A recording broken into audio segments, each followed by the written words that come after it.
Hello friends, जैसा कि हमारा चैप्टर चल ही रहा था क्लास 12th का थीम फर्स्ट, जिसमें हम पढ़ रहे थे हड़प्पा सभ्यता के बारे में, जो हमारा चैप्टर फर्स्ट है। हमने देख लिया था कि वहाँ पे कैसे खेती होती थी, कैसे लोग रहते थे, कैसे शहर थे, कैसे ईंटें बनी हुई थी, ठीक है, कैसे व्यापार होता था दूर दूर तक। अब हम देखते हैं हमने बार बार हम स्टार्टिंग से पढ़ रहे हैं कि वहाँ पे सील्स थे, स्क्रिप्ट थे, वेट थे, यानी कि मोहरें थी, लिपि थी और बाट थी। अब हम इन्हीं तीनों के बारे में थोड़ा डीपली पढ़ते हैं, आखिर ये थे कैसे। ऊपर देखो कुछ साइंस हैं, ठीक है। यही जो साइंस है ना कहीं ये उनके लेटर थे, यानी कि उनकी भाषा में जो वो चीज़ें लिखते थे। अगर हम हिंदी में कुछ लिखेंगे या फिर मान लो देवनागरी लिपि, हिंदी भाषा देवनागरी लिपि, कुछ ऐसे ए बनता है, ये भी एक तरह का सिंबल है, ठीक है। इंग्लिश में अगर हम आ लिखते हैं, ए लिखते हैं, तो उसका ये सिंबल है, ऐसे ही ये सिंबल होंगे। लेकिन बात ये है कि अभी तक हमारे जो आर्कियोलॉजिस्ट हैं, जो हमारे हिस्टोरियंस हैं, वो इन भाषा को अभी इस भाषा को पढ़ नहीं पाए हैं, ठीक है। वो पढ़ क्यों नहीं पाए हैं, वो समझ नहीं पाए हैं अभी तक कि लिखा क्या है। लेकिन हाँ, वो इतना ज़रूर जान चुके हैं कि ये राइट साइड से क्या होता था, वो लेफ्ट से शुरुआत होती थी राइट की तरफ। देखो हम पढ़ेंगे अभी कैसे कैसे पूरा देखेंगे। पहले हम सील और सीलिंग्स की बात करें, मोहरे और मुद्रांकन। ये क्या होता था कि जो मोहरें होती थी ना, उनका यूज़ कैसे किया जाता था। उनका यूज़ ऐसे होता था कि मान लो जो दूर दूर तक व्यापार होता है, ठीक है, तो उसकी सिक्योरिटी भी कि भाई जितना सामान बेचा है उतना सामान पहुँचना भी चाहिए, तो उसमें वहाँ कैसे देखते थे। तो सील का वो यूज़ ऐसे करते थे कि मान लो एक बैग है, ठीक है, बैग को गांठ लगा दी, यहाँ पे नोट लग गई, एक गांठ लग गई, यहाँ पे चिपका दी मिट्टी, गीली मिट्टी लगा दी, ठीक है। गीली मिट्टी के ऊपर अगर आप कोई भी सील, आपकी मोहर है, आप उसे छापोगे तो वो छप जाएगी। तो उसके डिज़ाइन क्या होते थे, वो छप जाते थे। ऐसे वो 2-3 मोहर लगा देते थे, ठीक है। अगर हम 2-3 मोहरों का डिज़ाइन नहीं बिगड़ा, ठीक है, अगर मैंने यहाँ से भेजा ए प्लेस से भेजा बी प्लेस तक, और जाते वक्त जैसा एक ही मोहर थी वैसे ही बी तक पहुंची बिना किसी डिज़ाइन के अंतर के, यानी कि बीच में कोई भी चोरी नहीं हुई है, बिल्कुल जितना सामान भेजा गया है उतना ही सामान पहुंचा है, ठीक है। तो इन मोहरों का सील का यूज़ होता था इस तरह से, उन्हें छापते थे गीली मिट्टी पे, ठीक है, गांठ लगाई बैग की और उन्हें छाप देते थे। देखो जैसे यहाँ पे एक रो पार से मिली सीलिंग है, ऐसे मिट्टी होती थी, और यहाँ जैसे छपा हुआ है नहीं है, ऐसे छाप देते थे, ठीक है। अब आगे देखते हैं, इसमें कोई छेड़छाड़ ना हो, लंबी दूरी में ये चीज़ें बहुत ज़्यादा काम आती थी। एक रहस्यमयी लिपि है ये, एंड एनिग्मेटिक स्क्रिप्ट, यानी कि एक ऐसी लिपि जो पढ़ी ना गई हो, ठीक है। वहाँ पे आपको हमेशा दिखता है कि जो लिपि है उसके ऊपर कुछ हमें लाइंस दिखती हैं लिखी हुई, ठीक है, वो राइटिंग की लाइन होती है, यानी कि एक लाइन ज़रूर राइटिंग में लिखी होती है। और शायद ऐसा कहा जाता है कि शायद वो टाइटल हो कि किस ऑनर ने उसे भेजा है, कि किस मालिक का सामान है, ये किसने भेजा है, ठीक है। अगर कोई ऐसा भी हमें फोटोज़ भी मिले वहाँ पे छपे हुए जैसे जानवरों के, शायद वो इसलिए होंगे कि जो लोग पढ़ना लिखना ना जानते हो, जो उस लिपि को ना जानते हो, वो उस फोटो से समझ जाएं कि क्या कहना चाहता है, या इस सामान में, इस थैले में क्या है, वो उस फोटो से समझ जाए। अगर आप इसी मोहर को देखेंगे तो देखो यहाँ जानवर की फोटो है और ऊपर एक लाइन है, ठीक है, लाइन में कुछ लिखा हुआ है, ठीक है। तो इससे हमें क्या पता चलता है कि यहाँ पे क्या था, यहाँ पे ये सीन था कि जो ऊपर मालिक का नाम लिखा हुआ है, शायद ही कह रहे हैं क्योंकि हमने इसे पढ़ा नहीं है, ठीक है, और जो लोग पढ़ नहीं सकते वो इमेजेस से समझ जाएं। ज़्यादातर जो इंस्क्रिप्शंस थे वो बहुत छोटे थे, यानी कि एक इंस्क्रिप्शन में, एक खुदी हुई किसी भी अभिलेख में सिर्फ 26 साइन होते थे, सिर्फ 26 साइन मैक्सिमम, ठीक है। और अब आप देखो आपके इसी पैराग्राफ में 100 वर्ड्स हो जाते हैं, ठीक है, उसमें सिर्फ एक में 26 साइन है, यानी कि बहुत छोटे छोटे इंस्क्रिप्शन थे, ज़्यादा बड़े इंस्क्रिप्शन नहीं होते थे। लेकिन इन टोटल बहुत सारे साइन थे, लगभग 375 से लेके 400 के लगभग हमें साइन मिले हैं। इतने सारे साइन थे, यानी कि लैंग्वेज बहुत ज़्यादा कॉम्प्लिकेटेड थी जो अभी तक हम नहीं पहचान पाए हैं।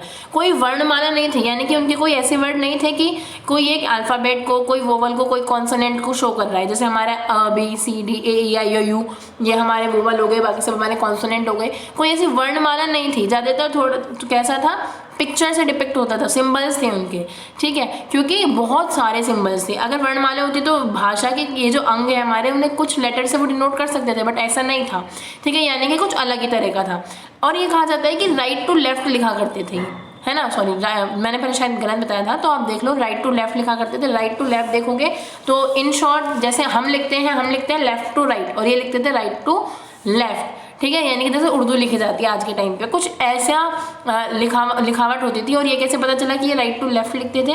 राइट टू लेफ्ट इसलिए लिखते थे क्योंकि हमें क्या ज़्यादा वाइडर स्पेस दिखा है राइट की साइड, ठीक है, ज़्यादा वाइडर स्पेस का दिखा है राइट की साइड, और बाद में लेफ्ट में जाते जाते लेटर छोटे पड़ जाते हैं। इसका मतलब कहीं ना कहीं जो लिखने वाला है उसे लगता होगा कि अब मेरे पास एरिया कम पड़ रहा है, तो इसलिए कहा जाता है या माना जाता है कि राइट टू लेफ्ट लिखा जाता था, दाएं से बाएं लिखा जाता था, ठीक है। जो लिखावट मिली है वो कई चीज़ों पे लिखी गई है। मोहर पे, सील्स में लिखी गई है, कॉपर के टूल्स पे है, जार के ढक्कनों पे, कॉपर और टेराकोटा के यानी कि जो मिट्टी है उनकी जो टैबलेट्स हैं, इनकी छोटी छोटी लघु पट्टिकाएं उन पे लिखी हुई है, ज्वेलरी पे, बोन रोड्स पे यानी कि हड्डियों की जो रॉड बनाई जाती थी उस पर लिखी गई है। जैसे हमने एक देखा था हड्डी पे डिज़ाइन बना हुआ था पहले, आपने शायद 6th क्लास में भी वो फोटो है, ठीक है। तो इन सब चीज़ों पे लिखा जाता था। अब हम वेट की बात करते हैं। अब देखो जब वो व्यापार करेंगे तो किसी चीज़ से नापेंगे भी, वो नापते कैसे थे, इनके यहाँ पे कुछ क्या थे, कुछ प्रिसाइज तरह का सिस्टम था वेट का, यानी कि कुछ फिक्स सिस्टम था। ये वजन जिससे नापते थे उन्हें हम चर्ट कहते थे, उन स्टोन्स को चर्ट कहा जाता है, जो कि ज़्यादातर क्यूबिकल फिगर के होते हैं। क्यूब जैसे आपको पता है क्यूबिकल फिगर यानी कि क्यूब की तरह होते थे, ठीक है। और क्या है, विद नो मार्किंग, कोई मार्किंग नहीं होती थी उनके ऊपर, ठीक है, जस्ट क्यूब होते थे। वो दो तरह के होते थे, लोअर डायमेंशन के और हायर डायमेंशन के। डायमेंशंस क्या होती है, मतलब एक तो कम वजन को नापने के लिए और एक ज़्यादा वजन को नापने के लिए। तो जो लोअर डायमेंशन के होते थे वो ज़्यादातर बाइनरी होते थे, बाइनरी नंबर में होते थे, यानी कि वो ज़्यादातर 2 से डिविजिबल वाले नंबर होते थे, या फिर कह लो कि प्रॉपर इवन नंबर में ज़्यादातर वजन होता था। लेकिन अगर हायर डायमेंशन देखें तो हायर डिनोमिनेशन वाले जो होते थे वो डेसिमल सिस्टम में भी आते थे, यानी कि हायर डायमेंशन डोमिनेशन को देखने के लिए, हायर डिनोमिनेशन के लिए क्या होता था, डेसिमल सिस्टम का भी यूज़ किया जाता था कि बारीक बारीक सी चीज़ें भी नापी जा सकें। ज़्यादातर जो छोटे वो होते होंगे स्मॉल वेट्स, वो किस लिए काम आते होंगे, ज्वेलरी के वजन को नापने के लिए, मोती के वजन को नापने के लिए, ठीक है। और हमें वहाँ पे मेटल के स्केल पेन्स भी मिले। मेटल के स्केल पेन्स यानी कि तराजू से एग्जाम्पल दिया गया है। जो आपने तराजू देखा होगा ऐसे तो होता था, कुछ पेन्स होता है, वो एक तरह का पेन ही तो था जैसे आपका पेन होता है, ठीक है। तो ये स्केल कौन सा पेन, वो जो रसोई में यूज़ करते वाला पेन, ठीक है, ऐसे वाला। तो मेटल स्केल के पेन भी हमें मिले हैं, यानी कि वहाँ पे ये सब नापा तोला जाता होगा। अब प्राचीन सत्ता, एंशिएंट अथॉरिटी, देखो अब यहाँ पे ऐसी फोटोज मिली हैं। अब कहा जाता है कि इतनी कॉम्प्लेक्स डिसीजन लेना, जैसे हमने देखा है कि पूरी जो हड़प्पा सोसाइटी थी वहाँ पे एक तरह की पोट्री थी, यानी कि जो बर्तन दिखे थे वो ज़्यादातर सेम डिज़ाइन के थे, वेट फिक्स था, ब्रिक्स का सेम रेशो था, चाहे कोई जम्मू में ईंट मिल रही है चाहे कोई गुजरात में ईंट मिल रही है, सबका रेशो सेम था। यानी कि कहीं ना कहीं कुछ ना कुछ तो ऐसा था जो उन्हें लीड कर रहा था, यानी कि वहाँ राजा महाराजा होंगे ऐसा माना जाता है, ठीक है। क्योंकि एक जगह लेबर को इस तरह से मोबिलाइज करना भी, मतलब जो लेबर है उसे इकट्ठा करना भी एकदम से आसान नहीं होता, ठीक है। तो अलग अलग जगह पे ये तो था कि अलग अलग जगह पे काम होता था, लेकिन सेम काम होता था। अब सेम काम कैसे हो सकता है, यानी कि वहाँ पे कोई राजा था, कोई ना कोई उन्हें ऑर्गेनाइज करता होगा। अब देखते हैं हमें राजा महाराजा के बारे में यहाँ पे क्या पता चलता है। पैलेसेस एंड किंग्स, यानी कि प्रासाद और शासक, कैसे मतलब कैसे उनके महल थे या क्या शासक थे। अब कहा जाता है कि एक फोटो मिला है विशाल भवन के पास से, ये फोटो मिला है, मतलब फोटो नहीं एक तरह से मूर्ति मिली है, ठीक है। ये मूर्ति को पृष्ठ किंग कहा गया है, पृष्ठ किंग पुरोहित राजा, ठीक है। अब हमने देखा वहाँ पे ग्रेट बाथ था, है ना, स्नानागार था ना बहुत बड़ा सा, वहाँ पे मतलब रिचुअल्स होते थे, ये माना जाता है। अब आर्कियोलॉजिस्ट सोच रहे हैं कि वहाँ पे रिचुअल्स होते थे। अब अगर वहाँ रिचुअल्स होते थे तो क्या जो लोग पूजा करते थे वही पॉलिटिकली भी एम्पावर्ड थे, यानी कि जो लोग पूजा करते थे जैसे राजा महाराजा का, बाद में अगर हम महाभारत या रामायण वाला काल देखें तो ज़्यादातर बड़ी बड़ी पूजा राजा महाराजा ही करते थे। तो क्या ये हड़प्पा वाले सिचुएशन में भी सेम बात थी कि जो लोग पूजा वगैरह करते हैं वही लोग राजा महाराजा थे, ऐसा सीन था या कुछ और था, अभी तक हमें पता नहीं चला है। और हमने इस मूर्ति को पृष्ठ किंग का नाम क्यों दिया है, क्योंकि आर्कियोलॉजिस्ट जो थे उन्होंने मेसोपोटामिया में भी ऐसी ही चीज़ें पाई हैं पृष्ठ किंग के जरिए। मेसोपोटामिया आपने पढ़ा था ना लास्ट ईयर शायद, ठीक है, 11th में आपने पढ़ा था मेसोपोटामिया वाला सीन। तो मेसोपोटामिया में भी इन्हें कुछ ऐसी ही चीज़ें मिली हैं, तो यहाँ पृष्ठ किंग जैसी, तो उन्होंने मोहनजोदड़ो और हड़प्पा में भी ये जो मूर्ति मिली है इसे पृष्ठ किंग का नाम दिया, ठीक है, पुरोहित राजा का। इसके अलावा अलग अलग जो आर्कियोलॉजिस्ट हैं वो अलग अलग आइडियाज़ देते हैं अपने ओपिनियन के कि राजा थे या नहीं थे। कुछ कहते हैं कि वहाँ पे कोई रूलर था ही नहीं, वहाँ पे सब लोग एक साथ डिसीजन लेते थे, इक्वल स्टेटस के थे सब लोग और एक साथ सिंगल डिसीजन लेते थे। कुछ लोग कहते हैं कि वहाँ एक राजा नहीं था बल्कि बहुत सारे राजा थे, ठीक है, और वो बहुत सारे राजा एक साथ काम करते थे। लेकिन जो सबसे ज़्यादा मानने वाला आइडिया है, जो जिस पे सबसे ज़्यादा लोग एग्री करते हैं, वो एग्री इस बात पे करते हैं कि कोई एक राजा ज़रूर था। एक राजा होने की ज़रूरत क्यों थी? क्योंकि तभी तो तुम इतने बड़े बड़े इंपॉर्टेंट डिसीजन ले पा रहे हो कि ब्रिक्स का साइज सेम होगा, ऐसे पूरे चीज़ें बनेंगी, रॉ मटेरियल यहाँ से आएगा, ये यहाँ को जाएगा, यहाँ कम्युनिकेशन होगा, यहाँ के डिसीजन इतने कॉम्प्लिकेटेड थे, जितना बड़ा शहर उनका बसा हुआ था। तो ऐसा पॉसिबल नहीं है कि हर कोई मिलके, पूरी जनता मिलके इतने कॉम्प्लिकेटेड डिसीजन ले। ऐसा भी पॉसिबल नहीं है कि अलग अलग राजा होंगे तो फिर अलग अलग राजा भी सेम ही आइडिया पे फॉलो करेंगे, ऐसा नहीं है। यानी कि कोई एक ही राजा होगा जो ऊपर से लेके नीचे तक रूल करता होगा, जिसका आइडिया सेम होगा। बट कुछ भी प्रूव्ड नहीं है, ये सिर्फ थ्योरीज दी जाती हैं। तो लास्ट वाली जो थ्योरी है कि एक राजा होगा, ये ज़्यादातर लोग मानते हैं, बट ये कोई प्रूव्ड नहीं है। ठीक है, अब है द एंड ऑफ सिविलाइजेशन, यानी कि अब इस सभ्यता का अंत कैसे हुआ। ऑब्वियसली जब हम उसे हिस्ट्री में पढ़ रहे हैं, यानी कि कहीं ना कहीं वो खत्म हुई होगी। तो माना जाता है कि ये जो खत्म हुई थी, कहा जाता है कि 1800 के अराउंड क्या हुआ था, जो चौलिस्तान वाला इलाका था वहाँ से लोग हटने लगे थे। ठीक है, जो जो हड़प्पा का बहुत इंपॉर्टेंट साइट थी, ठीक है, मैच्योर साइट थी। और उसके बाद जो भीड़ थी, यानी कि जो लोग थे, वो कहाँ सेटल होने लगे थे? गुजरात, हरियाणा और उत्तर प्रदेश वाले, वेस्टर्न उत्तर प्रदेश वाले इलाके में, जहाँ हम अपने वो गंगा घाटी वाली सभ्यता कहते हैं, वहाँ पे। लेकिन ऐसा हुआ क्या? ऐसा लगता है कि शायद जो उत्तर हड़प्पा वाला, यानी कि जो मैच्योर हड़प्पा वाला क्षेत्र था, वो 1900 के आसपास में अस्तित्व में रहे थे। ठीक है, ईसा पूर्व के बाद भी अस्तित्व में रहे, लेकिन कुछ ऐसी दिक्कतें आई जिसकी वजह से शायद वो धीरे धीरे खत्म होने लगे। धीरे धीरे हमें क्या क्या डिसअपियर होता हुआ दिखा, हमें ये डिसअपियर होता हुआ दिखा। ऐसे डिस्टिंक्टिव आर्ट फैक्ट्स, यानी कि जो पुरावस्तुएं थी, जो बहुत इंपॉर्टेंट थी, वहाँ के वेट, सील, उनकी जो स्पेशल बीट्स थी, वहाँ की राइटिंग थी, जो व्यापार होता था, इतना क्राफ्ट था, उनका स्पेशलाइज लोग थे क्राफ्ट के, वो सारे धीरे धीरे शिल्प वगैरह, शिल्प विशेषज्ञ सब लोग खत्म होते गए। ठीक है, जो आवास निर्माण, यानी कि जो हाउस कंस्ट्रक्शन की जो उनकी टेक्निक थी, वो धीरे धीरे कहीं डिस्ट्रॉय हो गई, कहीं डिटेरियोरेटेड हो गई, कहीं खत्म हो गई।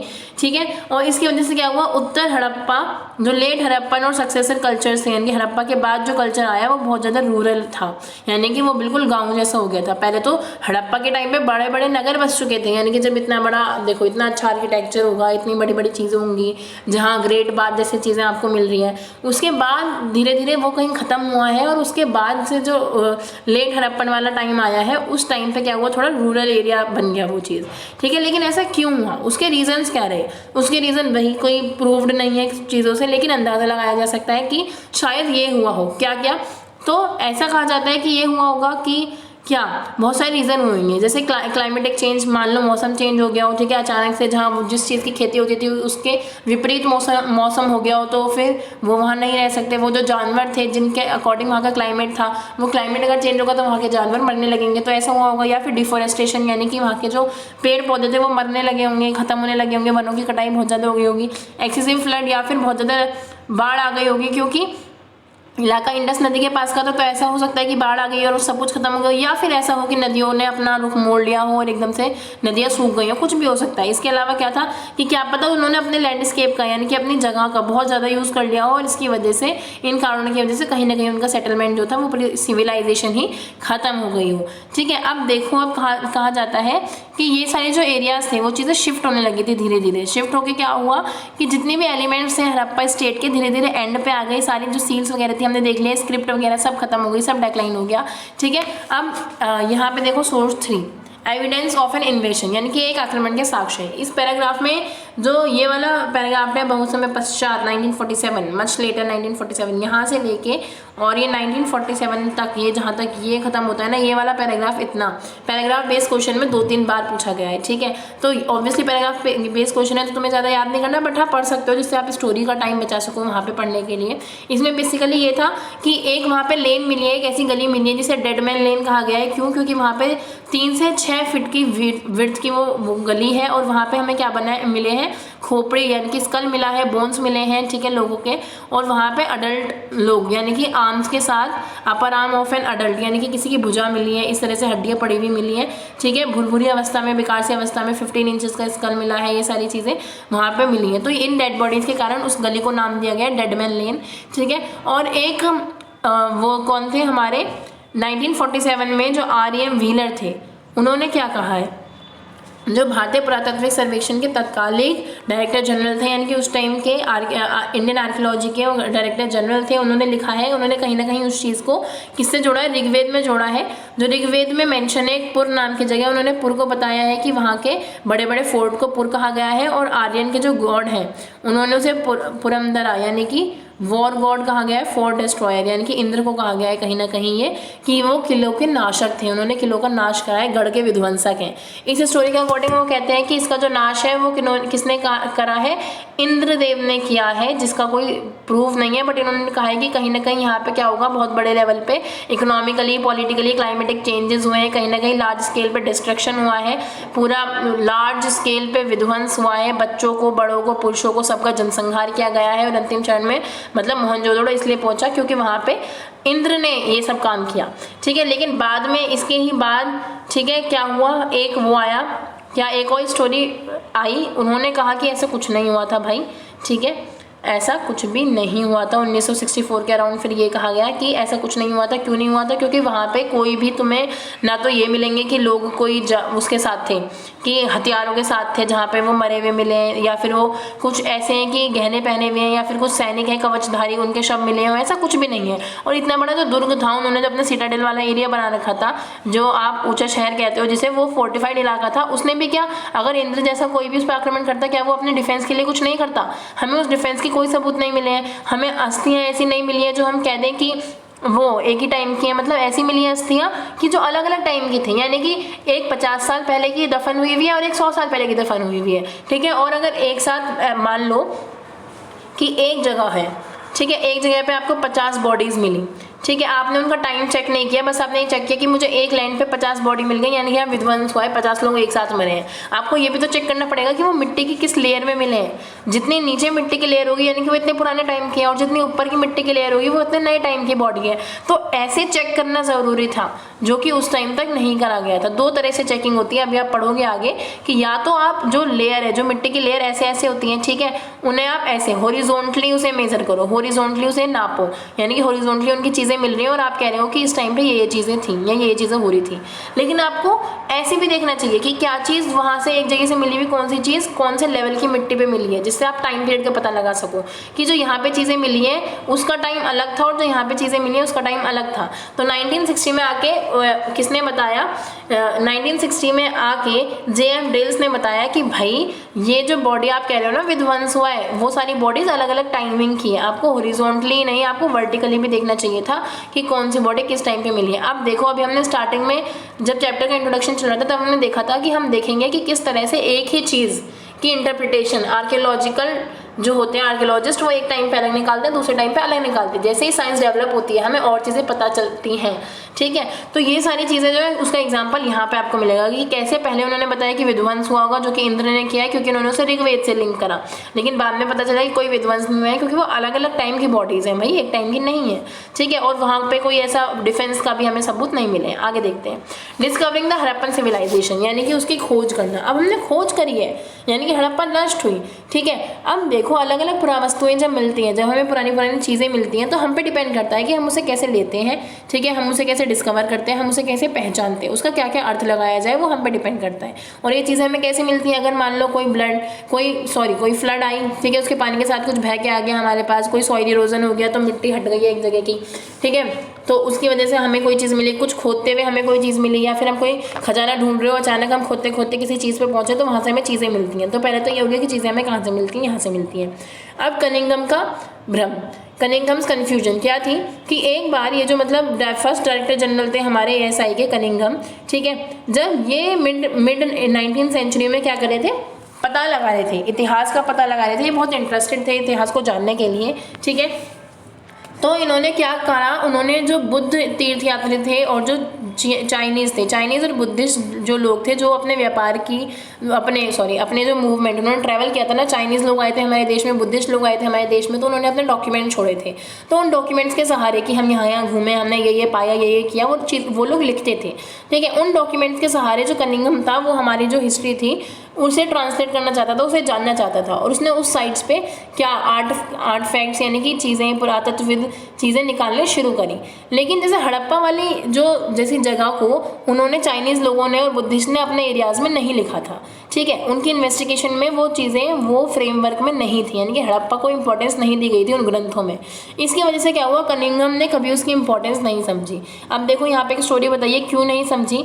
एक बार क्या हुआ था, हड़प्पा में एक सील मिली थी, ठीक है, एक मोहर मिली थी जो कनिंघम को दिखाई भी गई थी, ठीक है, एक उस इंग्लिश मैन ने दिखाई थी कनिंघम को, एक अंग्रेज़ ने। लेकिन उस कनिंघम ने क्या किया कि उसे उस सील को फिट कर दिया उसी टाइम फ्रेम में जो टाइम फ्रेम वो जानता था। ज़्यादातर लोग अभी तक, यानी कि जब तक हड़प्पा की सभ्यता की खोज नहीं हुई थी, लोग समझते थे कि जो हमारा इंडिया का जो हिस्ट्री है या फिर साउथ एशिया का जो हिस्ट्री है वो शुरू हुआ है गंगा नदी के पास से। जैसे आप इंडिया का मैप देखोगे, अगर यहाँ पे गंगा नदी बहती है तो वो समझते थे कि यहाँ वाली जो हिस्ट्री है ना, यहाँ सबसे पहले शहर बसे थे, और हड़प्पा कहाँ आएगा, हड़प्पा इस साइड आएगा। तो वो नहीं सोचते थे कि यहाँ पे भी कुछ हो सकता है, तो उन्होंने उसकी इंपॉर्टेंस नहीं समझी। तो जब एक इंग्लिश मैन ने उन्हें मोहर ला के दे भी दी, तब उन्होंने किस टाइम फ्रेम में फिट कर दी, उसी टाइम फ्रेम में फिट कर दी जहाँ से गंगा नदी का डेवलपमेंट शुरू होता है, गंगा नदी के आसपास के एरियाज का डेवलपमेंट शुरू होता है।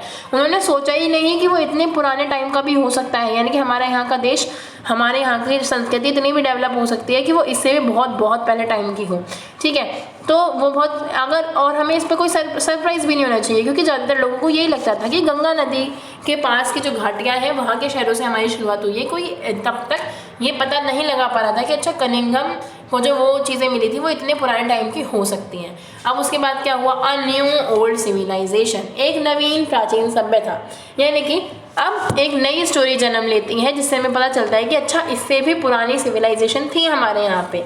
कैसे, अब यहाँ के क्या हुआ कि कुछ और आर्कियोलॉजिस्ट आए, उन्होंने और चीज़ें खोजी, जैसे दयाराम साहनी थे, उन्होंने बहुत सारी चीज़ें खोजी। इसके अलावा जो रखलदास बनर्जी थे, उन्होंने ऐसी मोहनजोदड़ो में इसी तरह की सील खोजी।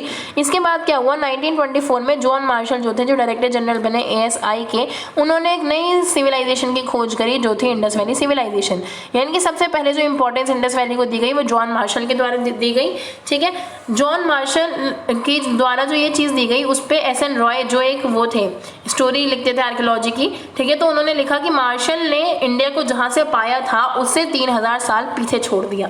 यानी कि इंडिया की शुरुआत जहाँ से हमें पता थी कि यहाँ से इंडिया की शुरुआत हुई है, उससे लगभग 3000 साल पहले से हमारी इंडिया की शुरुआत हो चुकी थी, और ये हमें मार्शल ने ही बताया था, ठीक है। इसके अलावा क्या था, अब क्या क्या चेंजेस आए, कुछ साइंटिफिक अप्रोच आई, तभी तो ये चीज़ें हुई। अब मेजर चेंज क्या था, पहले जो थे जो आर्कियोलॉजिस्ट थे ग्रीस और क्रीट के, अब क्या हुआ कि जब यहाँ से जॉन मार्शल गए, ठीक है, उसके बाद वो ग्रीस यानी कि यूनान और क्रीट गए, और वहाँ पे भी उन्होंने ऐसे ही इंटेलिजेंसी का यूज़ किया अपनी इसी दिलचस्पी के कारण, क्योंकि इन्हें बहुत इंटरेस्ट था इन चीज़ों को पाने के लिए, तो अलग अलग एरियाज़ में गए फिर वो इस चीज़ को पाने के लिए। Marshall tend to excavate along regular horizontal unit. अब मार्शल भी क्या करते थे, वो हॉरिजॉन्टल यूनिट पे मेजर करते थे यूनिफॉर्मिटी की तरह, और वो उस स्ट्रेटिग्राफी को इग्नोर कर देते थे। अब देखो जो मैंने अभी बताया वही जॉन मार्शल ने भी क्या किया था कि मान लो एक लैंड है, ये लैंड है हमारी, ठीक है, और ये उसकी लेयर्स होती हैं, ऑब्वियसली मिट्टी की बहुत सारी लेयर्स होती है नीचे तक, ठीक है, मिट्टी तो नीचे तक होती है जब तक आप अर्थ के क्रस्ट तक नहीं पहुंच जाते, ठीक है। तो उन्होंने भी हॉरिजॉन्टली डिगिंग करी, हॉरिजॉन्टली मतलब एक टाइम स्पान में जितनी चीज़ें मिली हैं वो ढूंढ लेते थे, ठीक है। लेकिन उन्होंने यहाँ ऐसे वर्टिकली स्ट्रेटिग्राफी की इंपॉर्टेंस नहीं समझी, और इस हिसाब से जो हमें ये पता चलना चाहिए था, बहुमूल्य जानकारी जो हमें ऐसी मिलती कि पहले क्या था, फिर क्या हुआ, फिर क्या हुआ, फिर क्या हुआ, फिर क्या हुआ, फिर क्या हुआ, ये वाली जो इंपॉर्टेंट इन्फॉर्मेशन थी ये मिस हो जाती थी, क्योंकि वो हॉरिजॉन्टली तो देखते थे, जितनी भी चीज़ें देखते थे ना उसे समझते थे कि एक ही टाइम पीरियड की है, ये समझ ही नहीं पाए कि वो अलग अलग टाइम पीरियड की भी हो सकती हैं भाई, क्योंकि मिट्टी की लेयर अलग अलग है। उसका हमें ये देखना चाहिए कार्बनाइजेशन करवा के कि भाई कितने साल पुरानी मिट्टी की लेयर से तुम चीज़ें निकाल रहे हो, ठीक है। तो स्टार्टिंग में से इंपॉर्टेंस नहीं दी गई थी। वैसे एक क्वेश्चन बहुत आया हुआ है कि जॉन मार्शल की क्या इंपॉर्टेंस है इंडियन हिस्ट्री में, तो आप बताओगे कि कैसे उन्होंने स्टार्टिंग से 3000 साल पहले हमारे की पीछे की हमारी हिस्ट्री को खोजा, ठीक है। वो यूनान गए, क्रीट गए, उन्होंने कौन सी चीज़ें करी, हॉरिजॉन्टली जो है यानी कि जो समान परिमाण की जो चीज़ें हैं, समान परिमाण वाली नियमित क्षैतिज इकाइयों के साथ साथ उत्खनन करने का प्रयास करते थे, ये सारी चीज़ें आप दोगे, ठीक है। अब साइट्स, माउंट्स एंड लेयर्स, वही चीज़ें पुरास्थल, टीले और स्थल, ये क्या होता है, जब लोग एक ही स्थान पर नियमित रूप से रहते हैं ना, तो भूमिखंड के अनवरत उपयोग तथा पुनः उपयोग करने से कुछ टीले जनरेट हो जाते हैं। देखो, जब एक ही स्थान पे लोग रहते हैं, अब देखो हर स्थान पे ऐसे तो नहीं हुआ है ना कि यहाँ पे शहर बसता था, ठीक है, शहर खत्म होगा तभी आगे बढ़ेंगे, ऐसा नहीं होता। हर लैंड पे ऐसा नहीं होता कि वो शहर खत्म ही हो, ऐसे भी तो होता है एक जगह पे लोग रह रहे थे, फिर और लोग आए और लोग आए और लोग आए और लोग आए और लोग आए, ठीक है। तो धीरे धीरे जमीन के नीचे टीले बन जाते हैं, जैसे इस फोटो में नीचे नीचे जमीन के नीचे टीले बन जाते हैं जब और लोग ऐसे ही रहने लगते हैं। तो इनके जो स्तर होते हैं ना, लेवल जो होते हैं, वो अलग अलग चीज़ें बखान करते हैं और इन लेवलों का अध्ययन करना ज़रूरी होता है। इसे हम क्रम विज्ञान कहते हैं, इन स्तरों का, इन लेयर्स को पढ़ना, ठीक है। स्टेराइल लेयर्स बन जाती हैं, ठीक है, ठीक। तो इन्हें पढ़ना ज़रूरी हो जाता है। और अभी मोस्ट रिसेंट, अब इसमें से क्या होता है, जो सबसे ऊपर वाली लेयर होती है, जो यहाँ वाली लेयर होगी वो सबसे रिसेंट वाली होगी, जो सबसे नीचे वाली होगी सबसे पुरानी वाली लेयर होगी। तो हमें समझना चाहिए, ठीक है। एज सच कुछ इंपॉर्टेंट नहीं है, बट ठीक है, थोड़ा जोग्राफिकल एरिया है कि टाइम के साथ मिट्टी की लेयर बढ़ती है, बस इतना ही आपको समझना है।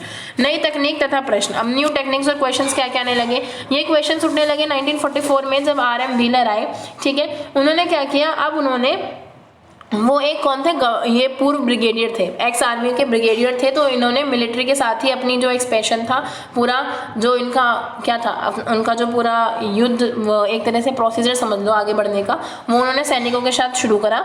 अगर हम आज के टाइम से देखें तो आज के टाइम की जो पॉलिटिकल बाउंड्रीज बन चुकी है, नेशनल बाउंड्रीज बन चुकी हैं, उससे हड़प्पा का कोई रिलेशन नहीं है। क्यों? क्योंकि कुछ पार्ट पाकिस्तान में है, मेजर पार्ट, ठीक है, मेजर पार्ट तो पाकिस्तान में है, कुछ पार्ट हमारा पंजाब में है, कुछ हरियाणा में है, कुछ कच्छ वाले गुजरात वाले इलाके में है, कुछ अफगानिस्तान तक भी पहुँचता है, ठीक है। तो पूरे उसमें फैला हुआ है। तो आजकल के पॉलिटिकल सिनेरियो से हम उसे नहीं समझ सकते।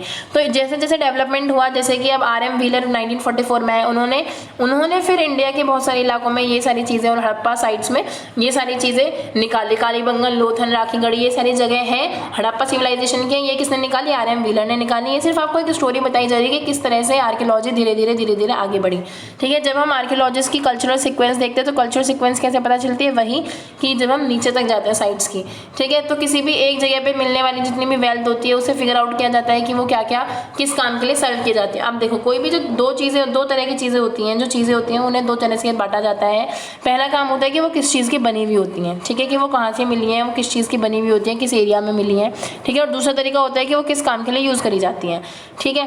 इस बेसिस पे जो लोग थे वो इन चीज़ों को बांटते थे, ठीक है। अब देखो, फॉर एग्जांपल, अगर कोई उन्हें ऐसी चीज़ें, कोई ऐसी शेप मिली जो गहना भी हो सकता है, औजार भी हो सकता है, ठीक है, कोई भी एक चीज़ है, वो चलो आगे पढ़ेंगे वैसे तो, लेकिन आप यहाँ समझ सकते हो, मैं आपको यहीं बता देती हूँ कि ऐसा हो सकता है कि कोई भी एक औजार है या कुछ भी है, ये एक तरह का गहना भी हो सकता था उस टाइम का और एक तरह का औजार भी हो सकता था ऐसी शेप का। तो जो आर्कियोलॉजिस्ट थे वो इन चीज़ों को वर्गीकृत करते थे, यानी कि बांटते थे, जो कि आप नीचे यहाँ पे 11.1 में पढ़ने वाले हैं कि किस तरह से क्लासीफाई किया जाता था चीज़ों को ढूंढने वाला, यही इंपॉर्टेंट है इसमें ज़्यादातर, ठीक है। व्हीलर एट हड़प्पा, अब जो व्हीलर थे, ठीक है, कौन व्हीलर? REM व्हीलर, ठीक है। इन्होंने हड़प्पा में क्या पाया? ये अपने जान पे खेल के भी, ये जो लोग थे वो खोज करते थे। कैसे करते थे कि जब वो पहले आए 1944 में कुछ खोजने यहाँ पे, तो इन्हें वार्न किया गया कि भाई बहुत गर्मी होती है, तो आप सुबह 5:30 से 7:30 ही काम करना, नहीं तो गर्म इतनी हो जाएगा कि आप तप जाओगे और वहाँ काम नहीं कर सकते। तो जब जिस दिन वो हड़प्पा वाली साइड्स पे पहुँचे तो वो कुछ मतलब जब वहाँ पहुँचे तो वहाँ तूफान आने लगा, बहुत ज़्यादा हवाएं चलने लगी, वो कुछ देख नहीं पा रहे थे, उन्हें बहुत ज़्यादा मतलब आंखों में पेन हो रहा था, सामने उन्हें बहुत ज़्यादा डर लग रहा था, क्योंकि ऑब्वियसली रेगिस्तान वाला इलाका था थोड़ा हड़प्पा का। तो वहाँ पर जब तूफान चलेगा, टीले एक जगह से दूसरी जगह उड़ेंगे, तो वो अपने आप को कंट्रोल कैसे कर पाएंगे? तो यहाँ पर थोड़ी सी स्टोरी दे रखी है इस पैराग्राफ में। अब प्रॉब्लम क्या है? Problems of piecing together the past को एक साथ जोड़ने में प्रॉब्लम, अतीत को जोड़कर पूरा करने की समस्याएं क्या क्या होती हैं। अब देखो, समस्याएं क्या क्या होती हैं कि जो पुरानी चीज़ें होती हैं, कुछ चीज़ें क्या होती हैं, उसकी फिजिकल अपीयरेंस होती है, मटेरियल एविडेंस हमें मिल जाते हैं, लेकिन वो किस काम आते हैं वो हमें नहीं पता चलती। जो ऑर्गेनिक मटेरियल होते हैं, दो तरह के मटेरियल होते हैं। एक तो मटेरियल है जो वैसे हैं, लाइक हमें चमड़ा, कपड़ा, लकड़ी वगैरह, ये सारी चीज़ें हैं। कुछ पक्की मिट्टी, ये सारी चीज़ें हमें मिलती हैं। अब इन चीज़ों को रिलेट भी तो हमें करना पड़ेगा ना कि कौन सी चीज़ किस काम आती थी, कैसे उन्हें जोड़ा जाए, ये सारी चीज़ें होती थी, ठीक है। और कुछ चीज़ों को क्या होता है, कुछ चीज़ों को हम क्या करते हैं, यूज़ करके फेंक देते हैं, ठीक है। कुछ चीज़ों को क्या होते हैं, हम बार बार उसे यूज़ करते रहते हैं। कुछ चीज़ों की जो वैल्यू होती है, जो वो टाइम के साथ बढ़ती है, कुछ की कम होती है। ये सारी जो चीज़ें हैं वो पास्ट में बहुत ज़्यादा इफेक्ट डालती हैं, यानी कि इतिहास को बहुत ज़्यादा इफेक्ट करती हैं। तो वही क्लासीफाइंग फाइंड्स, यानी कि हम चीज़ों को कैसे वर्गीकृत करते थे, ये हम इसमें पढ़ने वाले हैं। ये मैंने आपको बता भी दिया है कि वर्गीकरण किस आधार पर होता था, कि इनका रिलेशन किससे है। लाइक जैसे और उनकी उपयोगिता कैसे है, यानी कि वो किस चीज़ के बने हुए हैं। पहली बात तो ये सिंपल मटेरियल कि वो टर्म्स ऑफ मटेरियल में कैसे हैं, लाइक वो पत्थर हैं, मिट्टी है, मेटल के हैं, बोन के हैं या आइवरी के हैं। और दूसरा कि वो किस काम में आते हैं, ये पता लगाना उन्हें सबसे ज़्यादा मुश्किल होता था कि वो किस काम में आते हैं। जैसे कोई अभी मैंने एक शेप बताई थी, वो गहना भी हो सकता था और वो औजार भी हो सकता था। तो हाँ, तो इतिहास को पता लगाने के लिए क्या करते हैं आर्कियोलॉजिस्ट, इन सारी चीज़ों का पता लगाते हैं। जैसे हड़प्पा की जो पहली मोहर थी, जो पुरातात्विक लोग हैं, वो पहले उसे नहीं समझ पाए थे, ठीक है। उन्होंने रिलेशन से उसे समझा, रिलेशन से कैसे, मेसोपोटामिया से कंपेयर करके। हमेशा जितनी भी चीज़ें हैं, जैसे हमने कॉटन को पहचाना या किसी को भी पहचाना कि वहाँ पे कपड़े बनते थे या फिर ऐसा काम होता था, ये हमने कैसे पहचाना, क्योंकि हम प्रेजेंट से पास्ट की तरफ बढ़ते हैं। तो हम हर चीज़ का कंपैरिजन किससे करते हैं, अपने वर्तमान से करते हैं, ठीक है, और पास्ट का पता लगाते हैं। अब प्रॉब्लम्स ऑफ इंटरप्रिटेशन, अब हम जो व्याख्या करते हैं वो कई बार उसमें समस्याएं भी आती हैं। ज़्यादातर जो चीज़ें हम पहचान नहीं पाते कि भाई वो किस लिए यूज़ होती होंगी, उन्हें आर्कियोलॉजिस्ट धर्म से जोड़ देते हैं कि कहीं ना कहीं वो धार्मिक परंपराओं में काम आती होंगी, कुछ ऐसी चीज़ें होंगी, ठीक है। जो कॉमन अनयूजुअल सी चीज़ होती है, अनफेमिलियर होती हैं, वो ज़्यादातर रिलीजियस सिग्निफिकेंस के, यानी धार्मिक महत्व की होती होंगी। जैसे कि एक मदर गॉडेस यानी कि मातृ देवी कहा गया है, संज्ञा दी गई है, क्योंकि उन्हें एक मूर्ति मिली है, ठीक है, ये वाली जो मूर्ति है, ठीक है, इसे मदर गॉडेस कहा गया है, मातृ देवी कहा गया है, कहीं ना कहीं इनकी पूजा होती होगी, ठीक है। कुछ दुर्लभ पत्थर मिले हैं, ठीक है, जो कि पुरुषों के हैं, ठीक है, मानकीकृत, जिसे हमने क्या कहा है, पृष्ठ किंग का है, जिसकी मूर्ति आप पहले ही देख चुके हो, ठीक है। तो ऐसी उसे भी हमने कहीं ना कहीं पूजा से और रिचुअल्स से जोड़ दिया है। हमें विशाल स्नानागार मिला था, ग्रेट बाथ मिला था कालीबंगन में, बाकी सारी वेदियाँ मिली थी, यज्ञ की वेदियाँ मिली थी, ठीक है। तो इन सब चीज़ों को भी हमने किससे जोड़ दिया, हमने इन सबको भी रिचुअल से, यानी कि पूजा पाठ से जोड़ दिया कि कहीं ना कहीं ये चीज़ होती होंगी, ठीक है। मोहरों में जो हमें चीज़ें मिलती हैं रिकंस्ट्रक्ट करी हुई, क्या क्या चीज़ें मिलती हैं, पेड़ पौधे उत्कीर्णित होते थे, यानी कि मोहर में भी हमें कहीं ना कहीं क्या मिलती हैं, प्लांट्स मिलते हैं, जिससे हम ये भी पता लगा सकते हैं कि प्लांट्स इंपॉर्टेंट थे, कहीं ना कहीं प्लांट्स की भी पूजा होती थी। एनिमल्स मिले हैं, खासकर यूनिकॉर्न यानी कि एक सिंघा, जिसके एक सिंग होते हैं, उसकी भी बहुत ज़्यादा इंपॉर्टेंस हमें लगती है। क्यों लगती है, क्योंकि भाई वो छपे हुए थे वहाँ पे मोहरों पे, तो कहीं ना कहीं उसकी इंपॉर्टेंस होगी। हमें एक और वो मिली है, एक और फिगर मिली है जिसे हम यौगिक कहते हैं। यौगिक यानी कि आद्य शिव योगी की मुद्रा में जो बैठे हुए हैं, ठीक है। और एक कुछ ऐसे पत्थर मिले हैं जो थोड़े कॉनिकल हैं, यानी कौन की शेप में है, जो कि कहीं ना कहीं लिंग से डिनोट करे गए हैं, यानी कि इन्हें किससे लिंक किया गया है, इन्हें शिव जी से लिंक किया गया है। जैसे यहाँ पे देखो, लेकिन यहाँ पे अंतर भी है। ऋग्वेद में जिन शिव के बारे में बताया गया है, वो शिव जानवरों से प्यार करते हैं, वो शिव पशुपति हैं। लेकिन जो ये वाले शिव हैं, जो यौगिक वाले इस फोटो में आपको दिख रहा होगा, ये कोई ऐसे नहीं है शिव जो ऋग्वेदा में है, ठीक है। यानी कि शिव में अंतर है, शिव की जो आइडियोलॉजी है वो बदल चुकी है। जो हमने इसे क्या कहा है, प्रोटो शिवा कहा गया है, यानी कि आद्य शिव कहा है। लेकिन जिस शिव से आप कंपेयर कर रहे हो, ठीक है, मैंने अभी तो बताया कि हम प्रेजेंट से पास्ट को कंपेयर करके फिर पास्ट का पता लगाते हैं। तो हमने जिस ऋग्वेद से कंपेयर किया, उसके शिव में और इस वाले शिव में अंतर है, तो कहीं ना कहीं ये समस्याएं क्रिएट करता है, ठीक है। ये पशुपति नहीं है, ये योगी के उसमें है, भेष में, आपने इन्हें आद्य शिव कह दिया, ठीक है। इनकी जो कॉनिकल मोहरें हैं, कॉनिकल मोहरें जैसे आज का शिवलिंग देखते हो ना आप, ऐसे जो ऐसी मोहरें हैं उन्हें उन्होंने लिंग का नाम दे दिया कि जैसे ये आज की लिंग, जैसे हम आज का शिवलिंग मानते हैं कि ये उस टाइम की लिंग होगी। लेकिन ये ऐसी मोहर भी तो हो सकती हैं, लूडो की गोटियां, जैसे आप वो देखते हो कि आपने महाभारत में देखा होगा कि जब वो चौपड़ खेलते हैं तो वो जो अपने वो रखते हैं, मोहर रखते हैं आगे, ये वो भी तो हो सकती है। यानी कि ये कुछ भी हो सकता है, लेकिन हम लोग मान लेते हैं कुछ भी, ठीक है, पास्ट प्रेजेंट से कंपेयर करके, तो कहीं ना कहीं दिक्कतें आ जाती हैं। और धार्मिक संबंध में जब हम इसे रिलीजियसली से जोड़ते हैं तो भी हमें ध्यान रखना चाहिए कि हम क्या कह रहे हैं, ठीक है। ऋग्वेदा और पशुपति वाला ये सब मैंने आपको बता दिया है कि वो पशुपति थे, यानी कि वो जानवरों के भगवान थे, लेकिन ऐसा कुछ हमें यहाँ पे नहीं मिला है। और ऋग्वेद में जो रुद्र का डिस्क्रिप्शन है, ठीक है, जो रुद्र कहा गया है जिन्हें ऋग्वेद में, उससे हमने कंपेयर किया है, बट इतनी कोई ज़्यादा सिमिलैरिटीज़ नहीं है, ठीक है। अब आगे देख लिया हमने, ये सारी चीज़ें हो गई, ठीक है। शमन क्या होता है, शमन एक तरह के मैन और वुमेन होते हैं जो जादुई मैजिकल काम करते हैं, ठीक है। ऐसी हमें कुछ क्या मिली है, कुछ इमेजेस मिली हैं या फिर कुछ क्या कहो मूर्तियाँ मिली हैं जिससे हमने इसे कंपेयर किया है। इसके अलावा चैप्टर का लास्ट करते हुए बस यही है कि कुछ सारी जो गुत्थियाँ हैं, यानी कि इनके जो डिफरेंसेस हैं, ये सारी जो चीज़ें हैं, ये सारी चीज़ें अभी तक कुछ आइडियाज़ हैं जो हमने अभी नहीं जाने हैं, कुछ हैं हम जान चुके हैं, कुछ ऐसे हैं जो अभी हम नहीं पढ़ पाए हैं। जैसे यहाँ लैंग्वेज कौन सी बोली जाती थी हमें नहीं पता, ठीक है, क्या वो लिखा हुआ है, हमें कुछ लिखावटों से अभी नहीं पता। हमें नहीं पता कि क्या ग्रेट बात वास्तव में रिचुअल ही था, यानी कि कोई धार्मिक स्ट्रक्चर ही था या कुछ और था। क्या वहाँ की जो पूजा पाठ था, लिटरेसी थी, वो फैली हुई थी या नहीं फैली हुई थी, वहाँ पर बहुत ज़्यादा सोशल डिफरेंस था या सब बराबर थे, कौन सा जेंडर क्या काम करता था, जेंडर के कौन से लोग पोट्री बनाते थे, कौन से नहीं बनाते थे, ठीक है। फीमेल फिगर निकट जो है टेरिकोटा की, जिसे हमने मातृ देवी यानी कि मदर गॉडेस का नाम दिया है, क्या वो वास्तव में ही ऐसी कोई देवी थी या कुछ और था? ठीक है, फ्यूचर में हड़प्पा सिविलाइजेशन का फ्यूचर क्या होगा पता नहीं हमें, और हमारा क्या होगा, यानी कि क्या हम फ्यूचर में भी हड़प्पा सिविलाइजेशन को जान पाएंगे या नहीं जान पाएंगे, हमें नहीं पता। तो इन सारे क्वेश्चन के साथ आर्कियोलॉजी हमेशा हिस्ट्री जो है वो डाउट्स में बनी हुई होती है। क्यों? क्योंकि हम सिर्फ अंदाजा लगाते हैं प्रेजेंट से पास्ट का, हमें कुछ एश्योर नहीं होता क्योंकि टाइम मशीन नहीं है हमारे पास। ठीक है, जैसे टेरिकोटा का कार्ट है, यानी कि एक खिलौना सा है, खिलौना गाड़ी है जो कि पक्की मिट्टी की बनी हुई है। ठीक है, तो इंपॉर्टेंट क्वेश्चन अगर हम इस चैप्टर के देखें तो यही है कि व्याख्याओं में क्या क्या समस्याएं आती हैं, यानी कि आर्कियोलॉजिस्ट इतिहास में क्या क्या समस्याएं आती है। तो आप वही बताओ कि मातृ देवी, पुरोहित राजा, पेड़ पौधे, या फिर धार्मिक क्या क्या चीज़ें हैं। क्वेश्चन ऐसे भी आता है कि धार्मिक रिलेशन क्या है, या फिर आप कहो कि हड़प्पा में कौन कौन से धार्मिक प्रथाएं थी, तब आप पूरा 11.2 से आंसर दोगे। ठीक है, जॉन मार्शल कितने इंपॉर्टेंट थे, 10.2 से उसका आंसर आएगा। ठीक, उसके अलावा सभ्यता का अंत कैसे हुआ, कैसे सिविलाइजेशन एंड हुई, पूरा 9th वाला जो पॉइंट है पूरा उसके 8 रीजंस आएंगे कि शायद भूकंप आ गया होगा, साइक्लोन आ गया होगा, क्लाइमेट चेंज हो गया होगा, वनों की अधिक कटाई, ये सारी चीज़ें। ठीक है, इसके अलावा जो इंपॉर्टेंट क्वेश्चंस हैं इस चैप्टर के, वो शिल्प का उत्पादन कैसे होता है, जो हमने लास्ट पार्ट में पढ़ा था पूरा, कि किस तरह से पहले उसे ऐसे ही तोड़ दिया जाता है, उसके बाद उस पर ग्राइंडिंग होती है, पॉलिशिंग होती है, उसे पकाया जाता है, उसके बाद वो आगे पब्लिश होता है।